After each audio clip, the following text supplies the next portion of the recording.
من الشيطان الرجيم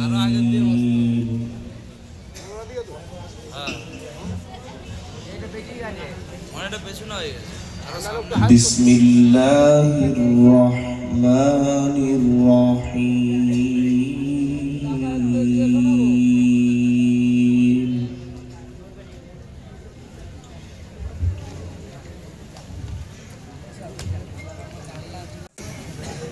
الحمد لله رب العالمين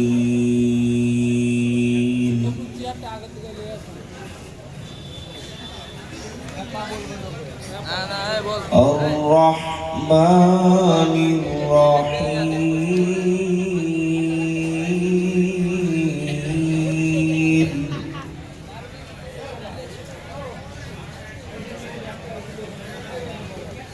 مالك يوم الدين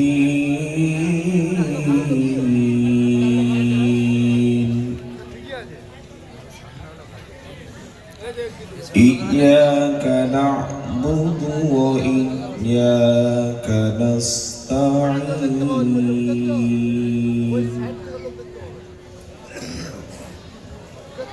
اهدنا الصراط المستقيم صراط الذين أنعمت عليهم غير المغضوب عليهم ولا الضالين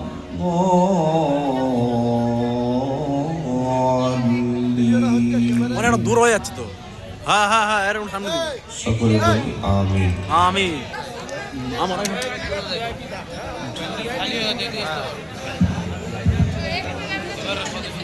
আলহামদুলিল্লাহ। ঠিক আছে বস। দেখি একবার সকলে জোরে তাকবীর দেন, নারায়ে তাকবীর। আল্লাহু আকবার। আল কোরআনের আলো ঘরে ঘরে জ্বালো, আল হাদিসের আলো ঘরে ঘরে জ্বালো, নারায়ে তাকবীর। আল্লাহু আকবার। আলহামদুলিল্লাহ। আল্লাহ আপনাদের কণ্ঠগুলোকে দিনের জন্য কবুল করুন, সকলে বলুন আল্লাহুম্মা আমিন। আল্লাহুম্মা আমিন। সন্ধ্যা থেকে এই পর্যন্ত পবিত্র কোরআনুল কারীমের মোহাব্বতে, দিনের ভালোবাসায় আপনারা অনেক মূল্যবান সময় দিয়েছেন। আল্লাহ তাআলা আমাদের এই সময়গুলিকে ইবাদত হিসাবে কবুল করুক, আমরা বলি আমিন। আমিন। ভূমিকা বেশি না দিয়ে আমরা সরাসরি কথা শুরু করব। প্রথমে আল্লাহর প্রশংসা করি, তিনি আমাদের মতো গুনাহগার বান্দাদের এইরকম একটা পবিত্র নুরানি মাহফিলে আসার এবং বসার তৌফিক দিয়েছেন। সেই সুযোগকে আমরা কাজে লাগাতে পেরেছি, সেজন্য সকলে বলি আলহামদুলিল্লাহ। আলহামদুলিল্লাহ।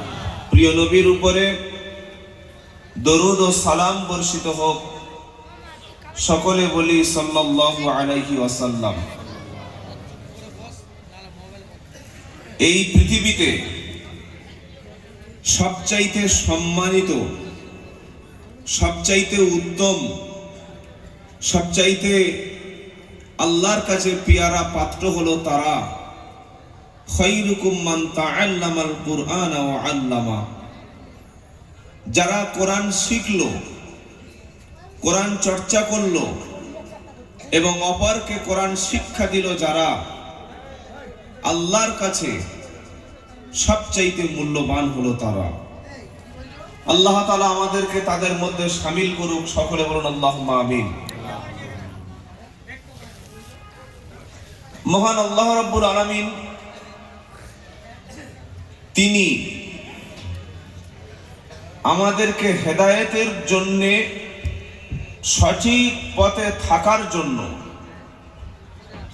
সম্মানিত করার জন্য, আমরা যাতে জাহান্নামী না হয়ে যাই, মৃত্যুর পরে পরকালীন জিন্দেগিতে আমাদের জন্য যাতে সুখ এবং চিরস্থায়ী শান্তি হয়, সেজন্য আল্লাহ তাআলা পিয়ারা হাবিব সাল্লাল্লাহু তাআলা আলাইহি ওয়াসাল্লামকে বিশ্বের জমিনে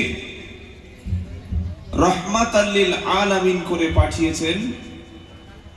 আর পৃথিবীর সর্বশ্রেষ্ঠ কালামুল্লাহ, পৃথিবীর সর্বশ্রেষ্ঠ কিতাব তিনি কিতাবুল্লাহ দান করেছেন। এখন আমাদের অনেকের প্রশ্ন হলো যে মুসলমান হয়েছি আমরা জন্মে সূত্রে, কিন্তু আমাদের করণীয় কি? মুসলমানের ঘরে জন্ম নেওয়াটা মোটেও কঠিন না, কিন্তু মুসলমান হয়ে বেঁচে থাকা এবং মরণের পরে, মরণের সময় ঈমান নিয়ে কবরে যাওয়া, আর কিয়ামতের দিন আল্লাহর সামনে যেদিন আমাকে হাজিরা দিতে হবে, সেদিন আমরা মুসলমান হিসাবে, ঈমানদার হিসাবে আল্লাহর সামনে উঠতে পারবো কিনা, এটাই হচ্ছে আমাদের বড় প্রশ্ন। মুসলমান কাকে বলে? আমাদের সমাজের নাম দেখে আমরা মনে করি মুসলমান।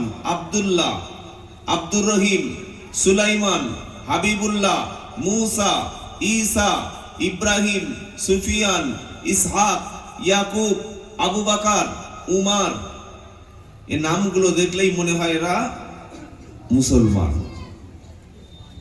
ঠিক তেমনি করে আমাদের সমাজে অনেক ব্যক্তি আছেন যারা মনে করেন যে খাতনা বা মুসলমানি না দিলে থেকে মুসলমান বলা যায় না।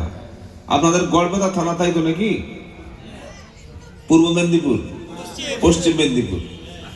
পশ্চিম মেদিনীপুরের গড়বেতা থানায় এমন কোন মুসলমান কি আছে যে 12 বছর, 14 বছর, 15 বছর বয়স হয়ে গেছে আর তার খাতনা বা মুসলমানি হয়নি? হ্যাঁ বা না বলুন? আছে কি? নাই। কিন্তু এমনও মুসলমান আছে 15 বছর, 16 বছর, 20 বছর, 30 বছর দুই ছেলের বাপ হয়ে গেছে, এখনো কলেমা জানে না, এখনো কোরআন জানে না। কোরআন পড়তে বললে কোরআন আবার কি, পড়তে পারি না। আশ্চর্য। এমনও মুসলমান আছে জুমার নামাজ ছাড়া 5 ওয়াক্ত নামাজও পড়ে না। আপনি এদেরকে মুসলমান বলে দাবি করছেন, এবং এসআইআর যখন ফর্ম ফিল আপ হচ্ছে মুসলমান, কিন্তু আল্লাহর কাছে কি, এটা আপনাকে ভাবতে হবে।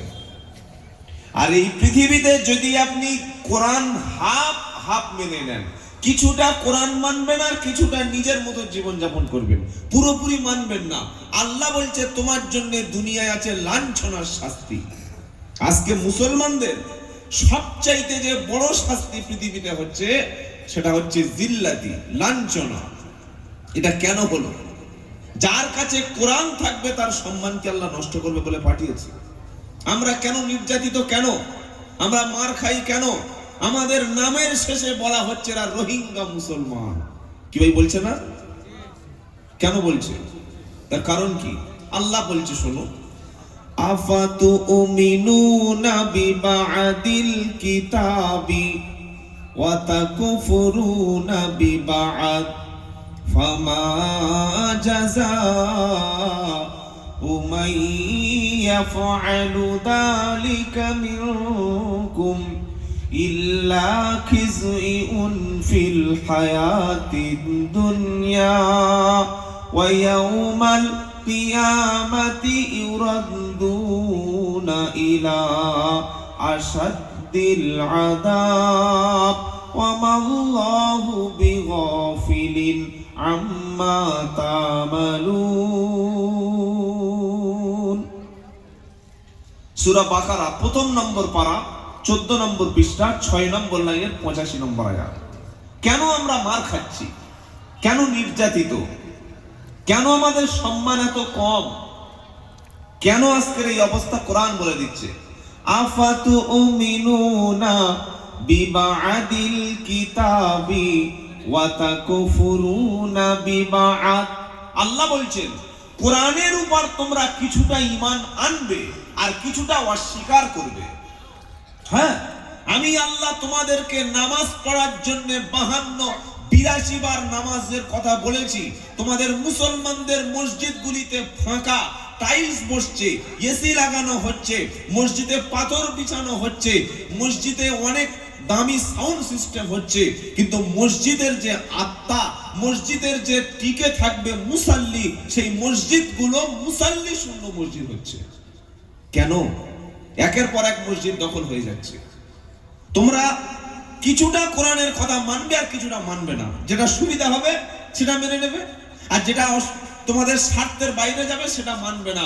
হাফ হাফ যখন কোরআন মানবে, কোরআনের উপর ঈমান আনবে, তোমাদের দুনিয়ার জিন্দেগিটা লাঞ্ছনা হতে হবে, অপমান হতে হবে, তোমাদের সব জায়গায় সম্মানহানি হবে, আর আখিরাতে তোমাদের জন্য কঠিন শাস্তি আছে। তাহলে সম্মান যদি বাড়াতে চাই, মর্যাদা যদি বাড়াতে চাই, আমাদেরকে পুরোপুরি ভাবে ইসলাম মানতে হবে। পুরোপুরি ভাবে ইসলাম মানতে হবে। মানলে কি হবে? কোরআন শোনাচ্ছে, ফামান তাবিআ হুদায়া ফালা খাউফুন আলাইহিম ওয়ালা হুম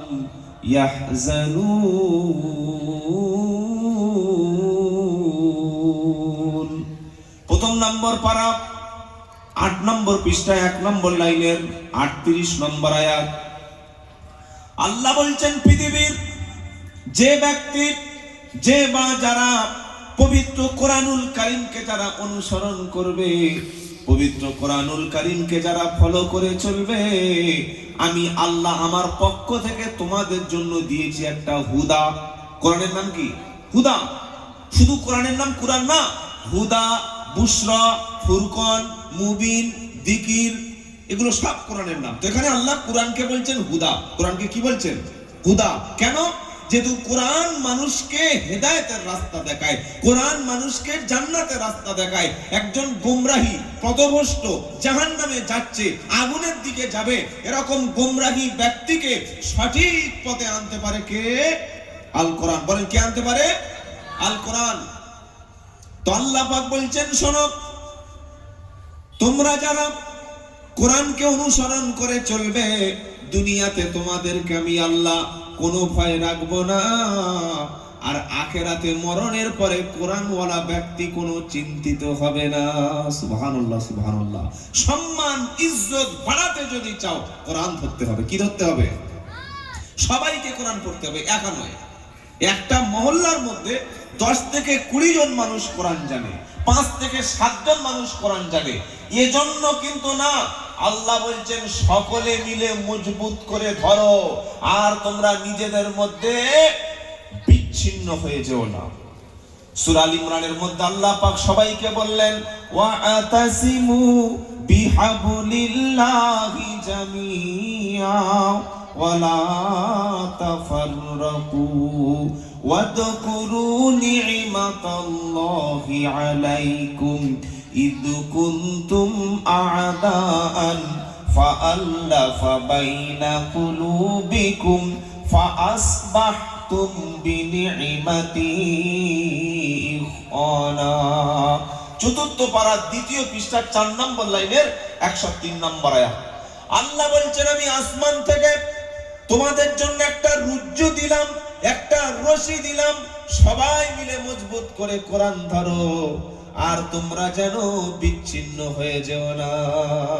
শিয়া, সুন্নি, খারেজি, রাফেজি, হানাফি, শাফি, হাম্বলি, মালিকি, তালতলা, নারকেলতলা, ফুরপুরা, কাদরিয়া, আজানগাছি, চিস্তিয়া, কত রকমের ভাগ মুসলমানদের, আর আমরা একে অপরকে কাফের বলছি। কি ভাই শুনছেন? যাদের 33 কোটি দেবতা, তারা সকলে এক।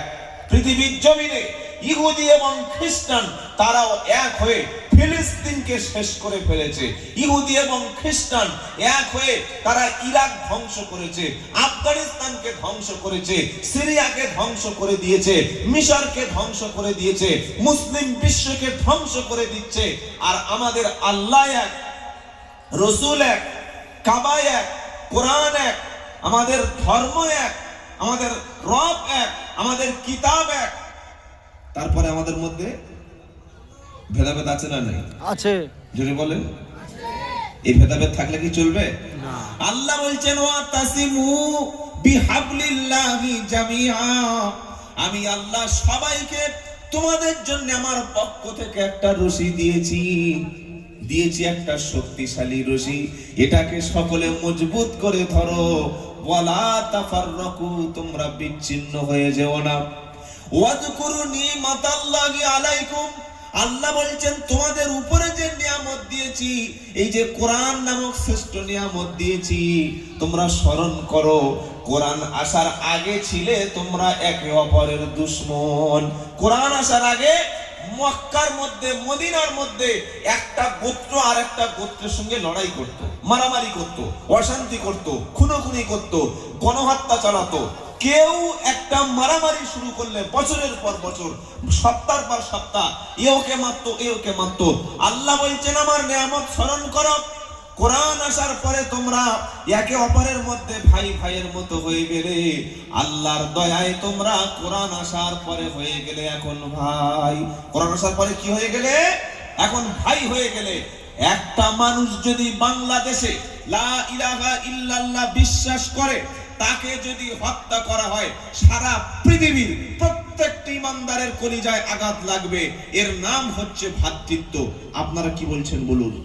একজন সিরিয়ার মুসলমান ঈমানওয়ালা যদি তাকে হত্যা করা হয়, বিশ্বের প্রত্যেকটি মুসলমান ঈমানদার গর্জে উঠবে। এর নাম হচ্ছে ভ্রাতৃত্ব। আফগানিস্তানে একটা নিরপরাধ ঈমানদার যদি হত্যা করা হয়, আমরা প্রত্যেকটা মানুষ কষ্ট পাবো। এর নাম হচ্ছে মুসলমান। কিন্তু আজকের আমরা পশ্চিম বাংলায় কি দেখতে পাই? সামনে নির্বাচন আসলে, যখন ভোটের সময় আসে, সবচাইতে বেশি অশান্তি কারা করে বলেন? আব্দুল্লাহ মারছে ওবাইদুল্লাহকে, আব্দুর রহমান মারছে সাইফুল্লাহকে, সেলিম মারছে জলিলকে, মারছে না?